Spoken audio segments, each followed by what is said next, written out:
Oke, Assalamualaikum warahmatullahi wabarakatuh. Selamat sore. Hari ini hari Kamis tanggal 12 Mei 2022 bertepatan dengan hari keempat, hari ke-10 bulan Syawal. Alhamdulillah kami bersama tuan rumah TangerangUtaraNews.com mengadakan kegiatan bincang podcast cerdas. Hari ini kita kebetulan kedatangan tamu orang besar berpikiran besar, yaitu Bapak Imam Fahrudin SAG SH ya. Mungkin kita langsung ke beliau. Apa kabar Pak Haji? Alhamdulillah baik Pak Budi Usman. Sehat? Mungkin punten bisa dibuka. Oh iya. Maskernya biar lebih terlihat. Iya. Ini Imam ya. Oke. Hari ini kita mengambil sebuah tema yang sekarang menjadi trending pembicaraan. Aktivis, tokoh-tokoh masyarakat maupun pelaku-pelaku birokrasi, yaitu tema mengenai tentang daerah otonomi baru dalam perspektif kesejahteraan. Gimana? Sehat Pak Haji? Sehat, alhamdulillah. Di sini dalam catatan kami Pak Haji ini tercatat sebagai Ketua Umum Paseba. Paseba Tangerang Utara. Dan juga sehari-hari juga aktif sebagai praktisi hukum. Lawyer dan juga beberapa kegiatan sosial lainnya ya. Mungkin bisa diceritakan oleh Pak Haji, Paseba itu apa sih? Oh iya. Alhamdulillah ya, saya ucapin terima kasih juga untuk TangerangUtaraNews.com. Ya mudah-mudahan TangerangNews.com jadi ikon saya bangga lah ya, ada TangerangNews.com, Tangerang Utara. Jadi kesempatan ini saya bisa diundang itu merupakan suatu kebanggaan buat kami Paseba Tangerang Utara, bisa dihadirkan, bisa diundang di podcast ini. Gitu Pak Budi Usman. Bisa diceritakan Paseba Utara itu apa sih biar orang tahu nih ya. Kan orang dengar aja nih. Paseba apa gitu ya. Nih, Paseba ini. Iya, Paseba. Ada yang bilang Paseba itu kumpulan orang-orang selatan. Ada lagi pasukan serba ada. Ada lagi pasukan selalu berani. Iya. Silakan mungkin bisa jadi mungkin sedikit saja saya jelaskan soal Paseba. Paseba itu kalau dari arti kata itu dari arti kata nyeba. Jadi kalau Paseba itu penyeba-nyeba maksudnya gitu. Saling mengunjungi, saling silaturahim gitu. Nyabak jadinya. Bukan nyabak bukan ya? Bukan. Beda tuh ya. Kalau nyabak ada lagi. Ada lagi nanti undang lagi saya. Itu soal nyabak itu. Eben itu bagian. Jadi Paseba itu perkumpulan masyarakat ya. Badan hukumnya perkumpulan. Jadi alhamdulillah kita sudah lahirkan itu waktu 2 tahun yang lalu. Jadi kalau milad udah tahun yang kedua. Jadi kenapa Paseba itu dibuat di Tangerang Utara, didirikan di Tangerang Utara untuk mempersatukan seluruh komponen potensi yang ada di Tangerang Utara. Karena Tangerang Utara ini selama ini saya menilai bahwa banyak potensi di Tangerang Utara dan banyak orang-orang besar yang bisa memberikan kontribusi peranan penting terhadap perkembangan Tangerang Utara ke depan. Jadi makanya Paseba dibuat untuk merangkul semua, mengakomodir semua dari segala lapisan. Dari segala lapisan. Karena memang di akta pendirian itu dan yang disahkan oleh AHU Menteri Hukum dan HAM itu adalah salah satunya fungsinya adalah penyalur aspirasi masyarakat. Berarti mirip DPR juga dong? Ya DPR swasta. Iya. Nggak ada gajinya. Nggak ada gajinya. Gaji nanti dari Allah. Dari Allah Subhanahu Wa Taala. Pertanyaan yang kedua. Ini kan ada stigma di masyarakat bahwa ormas itu kerjanya judulnya cari masalah mulu sama masyarakat, beban masyarakat. Nah, stigma ini kan negatif. Bagaimana untuk ngilangin stigma ini? Memang kalau ada masyarakat punya persepsi seperti itu memang wajar ya, karena memang faktanya banyak oknum yang melakukan itu. Betul. Tapi tentunya ini bukan menjadi dasar kita untuk berpikir negatif. Jadi yang harus diutamakan, diprioritaskan adalah pikiran positif kita terhadap peran serta ormas dalam melaksanakan, dalam melaksanakan pembangunan di daerah, terutama di Tangerang Utara. Jadi menurut saya memang harus kita endorse kegiatan ormas itu, apalagi misalnya memang kita nanti dalam waktu dekat itu akan mengadakan pendidikan dasar, latihan dasar paralegal. Jadi apa pentingnya pendidikan dasar paralegal? Kita akan mempersiapkan orang-orang termasuk kader-kader yang atau anggota-anggota ormas yang ada di wilayah Tangerang Utara agar bisa memahami dan memberikan peran sebagai memberikan bantuan hukum untuk masyarakat yang diperlukan gitu. Berarti semacam bantuan-bantuan advokasi ya? Iya, bantuan hukum gratis. Jadi nggak harus pengacara ya? Untuk nggak harus, karena kan sifatnya non litigasi. Bang Eben juga bisa dong? Bisa, Pak Eben mau. Iya. Yeah. Oke, terima kasih. Ini kita sedikit ke materi. Iya. Ini kan lagi ramai pemekaran. Kemarin ada statement dari Ketua Abdesi yang mengatakan bahwa pemekaran ini bisa berbagai jalan, bisa jalur normal, bisa sesar atau mungkin jalur-jalur biasa-biasa aja. Terus Bupati Tangerang juga menyambut bahwa mengapresiasi pemekaran, tetapi harus memenuhi prasyarat-prasyarat yang tertentu. Jadi Bupati nggak mau ketika nanti lepas kondisi Tangerang belum siap atau induk melepas pemekaran nanti belum siap. Bagaimana menurut pendapat Pak Ketum terkait pernyataan yang berbeda ini? Memang kalau bicara Pak Bupati, memang dulu saat waktu pernah audiensi ya? Pernah audiensi. Ya, bisa cerita tuh gimana? Ya, ada kurang lebih sedikitnya begini, bahwa memang sama lah pernyataan Pak Bupati itu, bahwa memang kita perlu persiapan khusus supaya jadi ketika dia bekar jadi Tangerang Utara, jadi DOB, itu tidak terjadi minus gitu ya. Jadi persoalan yang besar dalam misalnya menyiapkan sarana dan prasarana segala macam gitu. Itu juga logik, menurut saya itu juga logik. Apa yang disampaikan oleh Pak Bupati itu logik, rasional. Namun ada beberapa hal yang perlu dicatat, bahwa di Tangerang Utara ini selama memang belum ada ya dilakukan survei ya, tapi secara general saya baca dari media online, berita segala macam, memang ada juga beberapa terjadi ketimpangan pembangunan, di mana Tangerang Utara itu menjadi anak tiri dalam tanda kutip ya, yang dari berita-berita yang sering anak tiri apa anak pungut? Tiri yang pungut bisa juga. Jadi saya melihat memang apa yang disampaikan oleh Pak Bupati itu rasional ya, rasional dan logik gitu, sebagai daerah induk yang memikirkan kekhawatiran begitu. Kan nanti Tangerang Utara setelah mekar dia bisa survival atau enggak gitu kan. Namun di sisi lain, ini masyarakat dorongannya sudah kuat sebenarnya. Jadi kalau belajar dari Tangsel ya, Tangsel Kota Tangerang itu kan waktu proses pemekaran kan sebenarnya dalam kondisi tidak baik-baik saja. Induk tetap menolak. Tapi gelombang demo, gelombang aksi-aksi warga yang ingin memberanikan diri untuk merdeka dalam tanda kutip ya, akhirnya tidak terkendali, tidak terbendung. Akhirnya muncullah undang-undang tentang pembentukan Kota Tangsel dan Kota Tangerang. Bagaimana kalau kita berefleksi ke persoalan kemarin itu? Itu kan terkait pernyataan Ketua Abdesi kan? Iya, betul. Jadi enggak, maksudnya kejadian ketika pemekaran Tangsel itu tidak dalam kondisi keikhlasan dari induk waktu itu. Tetap induk kan menolak pada awalnya kan. Karena gelombang yang tinggi. Apakah perlu terjadi situasi seperti itu untuk Pantura atau Tangerang Tengah kira-kira? Tangerang Utara bisa terjadi begitu. Iya. Bisa ada people power jadi untuk. Jadi nggak sabar juga akhirnya. Iya, banyak. Karena saya sering juga turun ke bawah ya. Jadi setiap Sabtu Minggu itu saya sisakan waktu untuk kemana, ke Mekar Baru, ke Kronjo, ke teman-teman di daerah yang pengurus Korcam. Itu mereka rata-rata juga memang semuanya satu suara untuk mendorong Tangerang Utara ini supaya segera. Sebenarnya hakikat pemekaran itu sebenarnya apa sih, Pak? Hakikatnya apa sebenarnya? Mensejahterakan masyarakat. Iya. Lebih mengatur, lebih apakah bisa juga dikaitkan dengan ketidakpuasan pelayanan? Bisa jadi. Karena sering juga salah satu alasan yang sering saya dengar ya, alasannya itu karena sulitnya pelayanan administrasi jarak jauh. Pelayanan dasar lah ya. KTP, KK, akte kelahiran.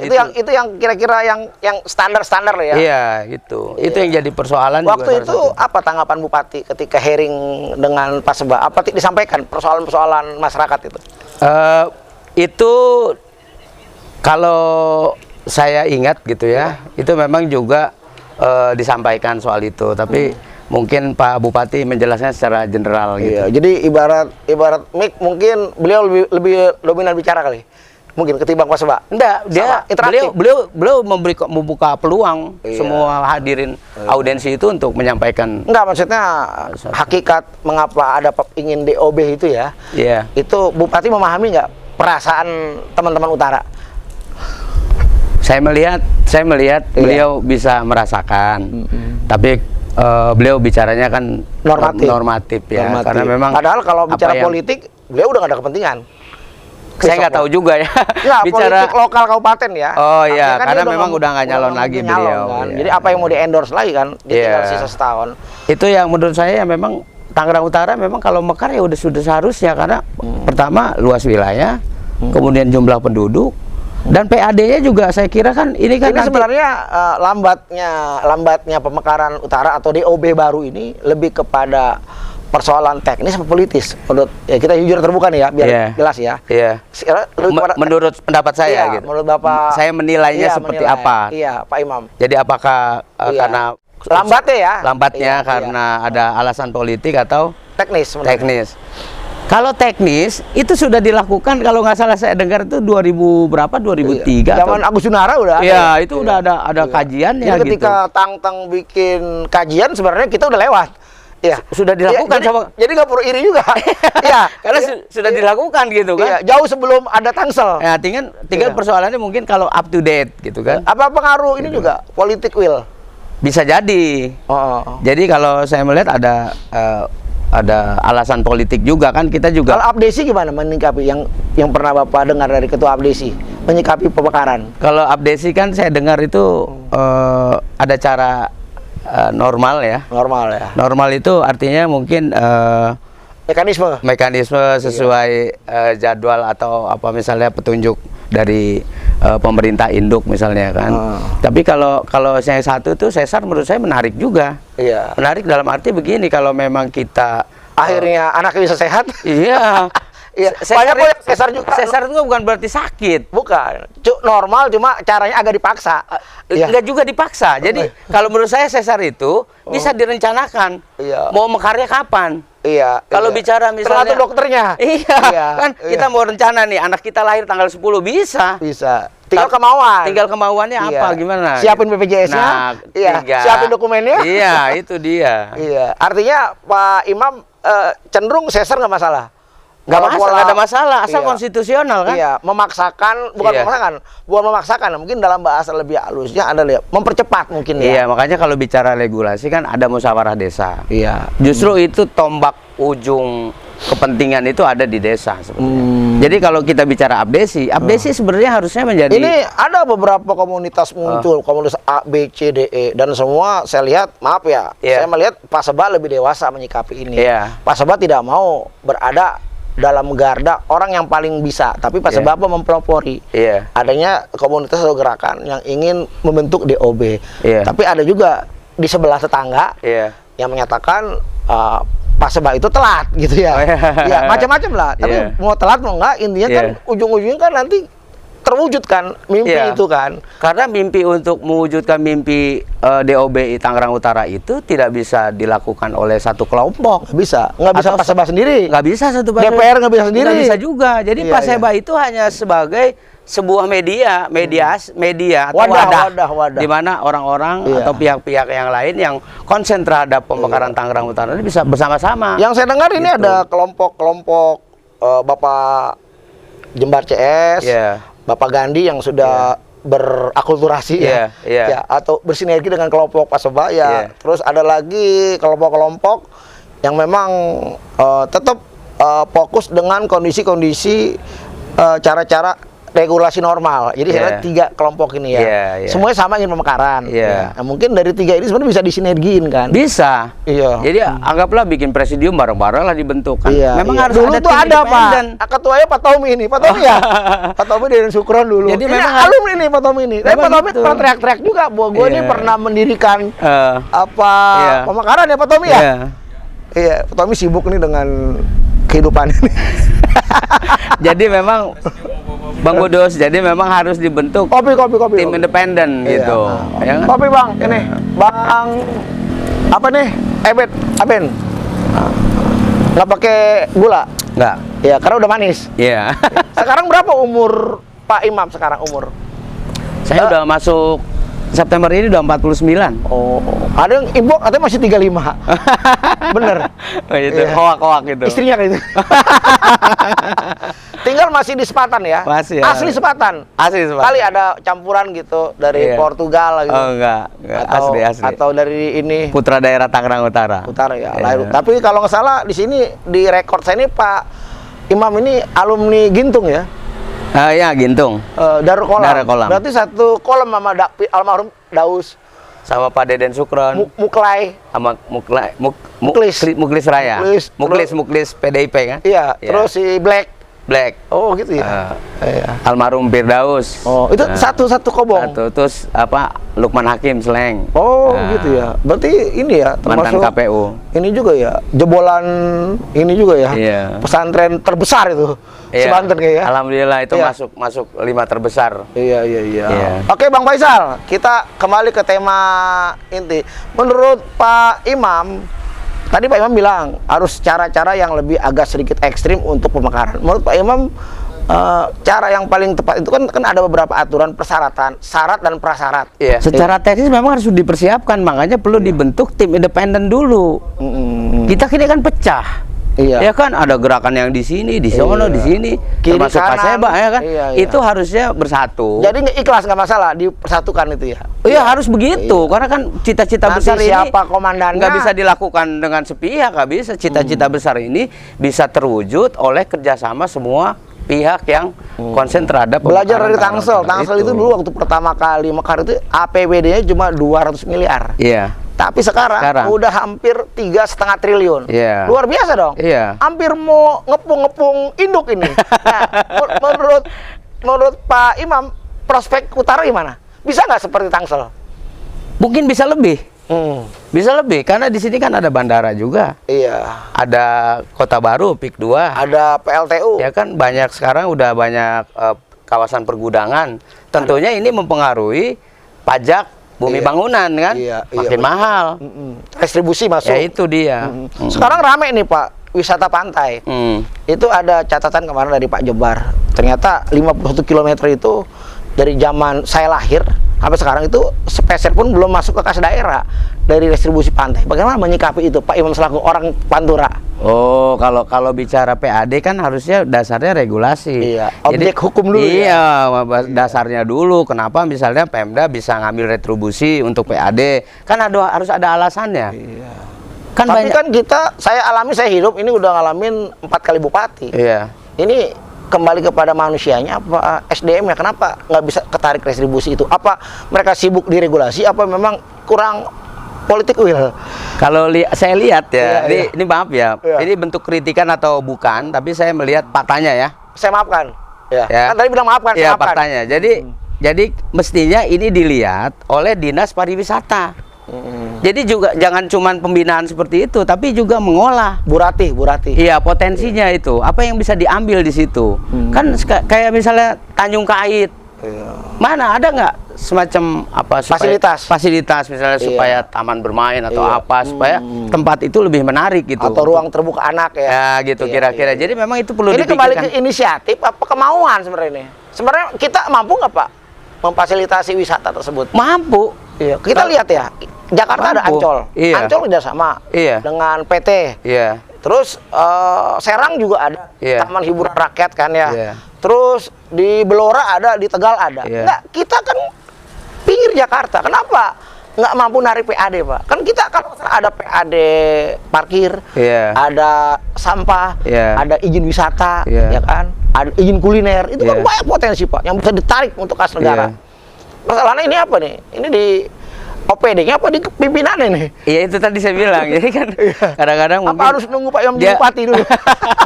Jadi mungkin bekerjanya mungkin masih berdasarkan normatif aja kan begitu kan. Apa yang sudah dicatat itu yang dilakukan. Kemarin itu dicatat ya. Itu ada teman dari media itu nyatat itu sampai dari hari ketiga sampai hari ke-6 Tanjung Pasir itu. Itu sampai 30.000 jumlah pengunjung. Kalau kita hitung rata-rata 20.000 aja, berarti itu ada 600 juta uang yang terkelola dari masyarakat, jatuh ke pengelola, tanda kutip ya, personal yang nggak masuk kas daerah. Ini gimana secara hukum dan nih kalau begini nih, legal nggak itu Pak? Ya, untuk melegalkan retribusi itu kan harus legal. Iya. Jadi kalau misalnya artinya dia nggak legal nanti ketika nggak masuk kas negara, artinya itu ilegal. Belum tentu juga ilegal, ya kan? Karena memang itu dikelola sama pihak-pihak. Maksud saya harusnya itu masuk kas negara. Ketika ada retribusi, nggak juga karena kan belum ada regulasinya. Kalau ada regulasinya itu masuk harus ke negara, berarti itu ada uang negara ya. Pertanyaannya, kemampuan negara atau pemerintah untuk menarik retribusi itu ada nggak seharusnya untuk menarik? Itu kan harusnya ada. Harusnya ada. Kalaupun belum ada dasar hukumnya, kan bisa dicari. Ada. Ya kan misalnya tanahnya. MOU. Iya, misalnya tanahnya itu punya Angkatan Laut umpama. Iya. Ya berarti kerjasama sama Angkatan Laut. Iya. Salary lah ya. Salary gitu. Iya. Gitu kira-kira Pak Budus. Oh gitu ya. Kayak contoh ada lagi terbaru Pantai Anom. Iya. Itu ada retribusi. Iya. Uang kebersihan. Iya. Diributin juga itu kan. Iya. Nah persoalannya begini, orang yang tempat wisata itu mau nggak dilakukan legalisasi seperti itu? Biasanya mereka berpikir, waduh hilang nih pendapatan penarinya, gitu kan? Itu juga harus dipertimbangkan gitu. Iya. Kayak kasus misalnya jembatan yang Kedaung, ayo. Saya ngopi ya. Ngopi ya. Kasus seperti Kedaung misalnya, jembatan Kedaung tuh, yang dari Sepatan ke Neglasari. Banyak japre betul. Loh kenapa itu bisa begitu? Itu kan adat. Ini karena Bang Imam ini lawyer ya. Kita belajar hukum juga dikit ya. Iya. Karena sebenarnya kalau orang belajar hukum belum terbukti kalau belum dihukum sebenarnya. Karena kalau ada pepatah Yunani mengatakan hukum tertinggi itu adalah keselamatan masyarakat. Betul itu? Apa tuh artinya maksud itu? Hukum tertinggi itu adalah keselamatan masyarakat. Yang dijaga kepentingan masyarakat, Bang. Oh gitu. Ya, jadi hukum itu kan ada privat, ada publik. Ya, tergantung. Contoh ada maling ayam, digebukin tuh ya. Dia harusnya ditangkap, tapi sama polisi diumpetin. Itu boleh? Daripada mati dia. Iya kan itu diamankan kan. Kalau didiemin diamankan. Habis. Kalau bicara hukum kan nggak boleh orang digebukin. Tapi gitu. harus diamankan. Iya. Gitu. Akhirnya yang kepukul polisi. Kayak begal tuh, begal. Itu gimana tuh begal tuh? Iya, begal. Begal bela diri malah dia ditangkap. Iya. Ini ya, yang ngebunuh begal. Iya. Itu apa? Itu kan bukan opermah kalau misalnya. Ya kalau masalah itu kan hukum pidana ya. Iya. Jadi kalau penyidik itu kan berdasarkan bukti material. Iya. Ya kan? Bukti materialnya dia ngebunuh orang. Iya. Itu yang dijadikan patokan gitu. Tapi akhirnya Mahfud MD bikin patokan. Tapi karena melihat itu kejadiannya sebabnya apa sehingga takut terulang. Sehingga ada nanti begal malah makin merajalela. Itu makanya disebut restoratif justice. Oh, itu tuh ya. Iya, salah satu itu kan nilainya. Oke. Kita sudah bicara sedikit tadi tentang pemekaran. Nah, mungkin agak sedikit kita bicara ke arah yang lain nih. Ini bicara tadi pemekaran udah sedikit bicara tentang masalah wisata. Yang terakhir ini ada isu yang paling sensitif nih sesuai. Enggak, kalau pemekaran saya malah mau ngasih tambahan lagi. Pesan. Ya, silakan mungkin. Pesan ke Abdesi khusus. Ya, gimana?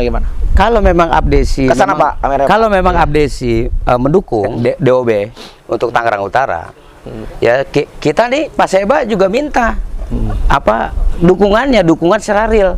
Apa dukungan secara real? Coba ajak kepala-kepala desa dengan masyarakatnya untuk melakukan musyawarah desa terhadap apa? Terhadap persetujuan terjadinya DOB. Itu jangan parsial. Iya, jangan cuma bicara aja gitu. Otentiknya. Apa pelaksanaan secara hukumnya, tindakannya, perbuatannya itu gitu. Dokumen kan. Iya, kalau cuma bicara dukung buat apa? Ya sekarang bupati ngedukung, DPR dukung, di bawah nggak ngedukung. Ya sulit. Iya. Karena regulasi menyatakan perlu ada musyawarah desa. Yang menyatakan persetujuannya. Itu yang saya minta dari Abdesi. Dikerengin tuh. Iya, ini kan mau pilkada nih ya. Oke. Jaki ini, Bupati Jaki ini akan habis April ya kalau nggak salah ya, 2023. Berarti bentar lagi ya, kurang Maret 23. Berarti akan habis. Nah, menurut Pak Imam Perudin, ini sosok Bupati ke depan ini harusnya gimana? Idealnya. Kalau undang-undang boleh, saya dukung beliau nyalon lagi di Kabupaten Tangerang. Kayaknya ada ini nih, transaksional nih. Iya.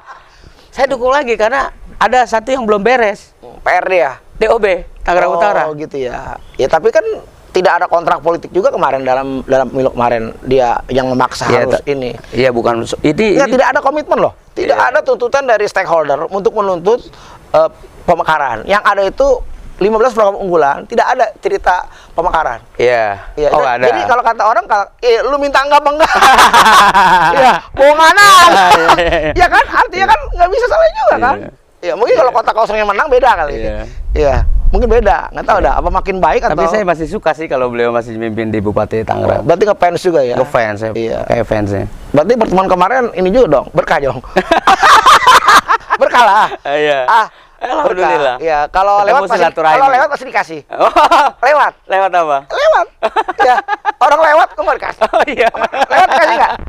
Lewat. Bupati lagi berdiri, lewat dikasih nggak? Kita suruh lewat. Iya. Sudah ya, selesai. Oke, sekarang kita anggap udah selesai lah. Ini muncul nih orang-orang baru ya. Tokoh-tokoh yang aneh-aneh lah ya. Ada incumbent mau naik, ada ketua partai. Pak Imam kan masih netral kan? Oh, netral. Iya, walaupun dulu pernah juga jadi pengurus ya. Iya. Pengurus di mana? Dulu zaman-zaman di Kota Tangerang. Oh, dulu jadi Partai Golkar. Iya. Iya, itu masa lalu lah ya. Iya, masa lalu. Karena Pak Imam kan sekarang udah netral. CS Ferry Muklis ini. Iya. Independen. Iya, jadi dia ini sebenarnya ini konten kreator juga. Cuma dia di sini pura-pura ini dia. Dandan. Sama Firdaus. Iya. Ya, sosok yang layak untuk Kabupaten Tangerang gimana Bupati nih? Ininya kali apa? Kode-kodenya lah, nggak usah nyebut nama lah. Oke. Nggak usah nyebut nama Mat Romli, nggak usah. Kalau Tangerang Utara itu saya lihat ada banyak ya tokoh-tokoh yang santai aja ini, nggak kok. Kita nggak endorse orang di sini. Iya, tokoh-tokoh yang banyak yang timbul itu bagus juga. Mereka punya prestasi, track recordnya bagus semua gitu. Jadi saya sebagai ketua umum Paseba dan teman-teman Paseba tentunya ini merespon baiknya senang lah ya, senang ada tokoh-tokoh yang sudah menjabat jabatan politis. Kali ada rekomendasi gitu untuk orang utara yang layak, kira-kira siapa gitu? Ya, pertama dia harusnya menguasai Tangerang Utara. Kalau mau nyalon pilkada, menguasai pemikiran apa menguasai aset? Oh, banyak hal. Misalnya menguasai secara sosial ya, dengan masyarakat dekat, memberikan contoh yang baik kan, bahwa mereka pemimpin yang merakyat. Itu jangan hanya pandai memberi janji. Jangan pencitraan aja. Tapi benar-benar gitu, semua komunitas dideketin. Ada figur itu? Ada figur itu. Bisa sebut namanya? Nggak bisa saya. Nanti saya kesangkanya endorse. Itu semua komunitas dekat gitu. Iya. Kan jadi pembina. Tapi saya tahu Pak Faisal. Saya tahu apa yang ada di pikirannya ini. Pikiran. Oh, ada ya. Cuma nggak boleh saya katakan. Oh. Karena kalau. Tapi saya berharap begini. Saya berharap tokoh-tokoh yang lain juga seperti itu. Karena itu baik. Kriteria itu ya. Iya, karena itu baik. Kalau kinerja Bupati yang Bapak rasain gimana selama 4 tahun setengah ini? Iya. Saya lihat secara infrastruktur udah bagus. Kan teman-teman suka lihat kan ada pembangunan SMP segala macam itu Pak Bupati tuh saya lihat konsen lah untuk pembangunan. Kalau termasuk kesehatan, pelayanan dasar, puskesmas bagus, Pelayanan dasar di mana? Apa? Pelayanan dasar KTP, KK, kartu keluarga apa sudah sesuai dengan SOP apa masih ada yang kurangnya? Ada yang kurangnya, tapi itu kan tidak ada gading yang terletak. Iya, pasti ada kekurangannya. Kalau dihitung berapa rapotnya lah kira-kira?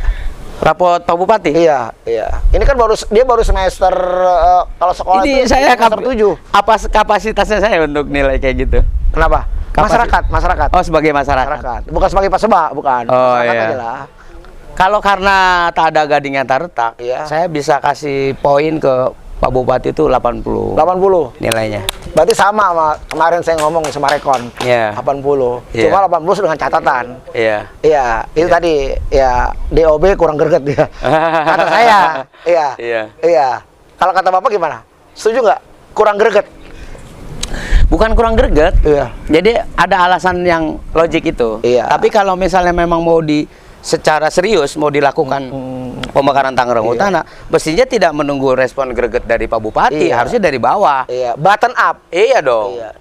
Kalau dari Pak Bupati yang memerintahkan seperti Pak Bupati punya kepentingan nanti ya. Padahal beliau kan nggak ada kepentingan lagi. Kepentingan dia adalah rakyat sejahtera. Itu aja. Itu aja. Oke. Pemirsa netizen luar biasa, pikiran dari Pak Imam ini luar biasa. Sebenarnya pikiran dari orang-orang kecil tapi berpikiran besar. Betul kan? Ya, daripada orang-orang besar berpikiran kecil. Jadi kesimpulannya adalah bahwa kesejahteraan tidak akan bisa terwujud tanpa ada kebijakan will dari pemerintah yang mendekatkan pelayanan ke masyarakat. Iya, jadi harus dari kita dulu. Iya, betul. Nggak apa-apa, kenapa kita harus mengandalkan pemimpin dulu yang harus ngomong? Gitu. Kita dulu nggak apa-apa kita ngomong. Oke, itu dari saya. Mudah-mudahan podcast sore hari ini bisa membawa manfaat, membawa faedah dan menjadi keberkahan untuk kita semua. Dan kita doain Bapak Imam Fahrudin, SAG, SH sehat terus, amin, ya Allah. Panjang umur dan masih bisa kita berkomunikasi, bersharing untuk hal-hal yang baik dan yang positif. Amin. Terima kasih. Assalamualaikum warahmatullahi wabarakatuh. Sukses Pak Imam. Waalaikumsalam.